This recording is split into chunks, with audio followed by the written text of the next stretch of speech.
రానున్న విద్యా సంవత్సరంలో అంగన్వాడీ కేంద్రాలలో ప్రభుత్వ పాఠశాలలో అడ్మిషన్లు పెంచాలని జిల్లా కలెక్టర్ పమేల సత్పతి అన్నారు. అంగన్వాడీలో ప్రభుత్వ పాఠశాలలో అడ్మిషన్ల పెంపు, 10వ తరగతి సప్లిమెంటరీ పరీక్షలు తదితర అంశాలపై ఐసిడిఎస్ విద్యాశాఖ సమన్వయ సమావేశం కలెక్టరేట్ కాన్ఫరెన్స్ హాల్లో శుక్రవారం నిర్వహించారు. ఈ సమావేశంలో జిల్లా కలెక్టర్ మాట్లాడుతూ అంగన్వాడీ బాట నిర్వహించి 6 సంవత్సరాల లోపు పిల్లలందరినీ అంగన్వాడీలో చేర్పించారని ఆదేశించారు. అంగన్వాడీ సేవలను నూతన సిలబస్ ద్వారా ఇస్తున్న ప్రత్యేక బోధనను గురించి తల్లిదండ్రులకు తెలియజేస్తూ నమోదును పెంచాలని అన్నారు.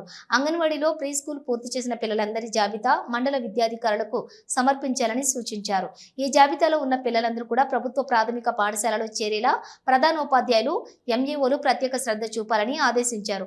ప్రైవేటు భవనాల్లోని అంగన్వాడీ కేంద్రాలన్నీ స్థానిక ప్రభుత్వ పాఠశాలలకు, ఖాళీగా ఉన్నటువంటి ప్రభుత్వ భవనాలకు మార్చాలని ఆదేశించారు.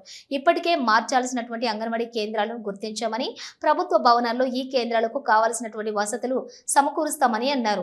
2015 నుండి 2023 వరకు 10వ తరగతి ఫెయిల్ అయ్యి చదువు ఆపేసిన విద్యార్థులందరినీ గుర్తించి వచ్చే సంవత్సరం వారు 10వ తరగతిలో ఉత్తీర్ణులయ్యేలా అవగాహన కల్పించాలని మండల విద్యాధికారులను కలెక్టర్ ఆదేశించారు. ఈ ఏడాది 10వ తరగతి ఫెయిల్ అయిన విద్యార్థులందరూ వచ్చే జూన్ నెలలో సప్లిమెంటరీ రాసి ఉత్తీర్ణులు అయ్యేలా శ్రద్ధ తీసుకోవాలని సూచించారు.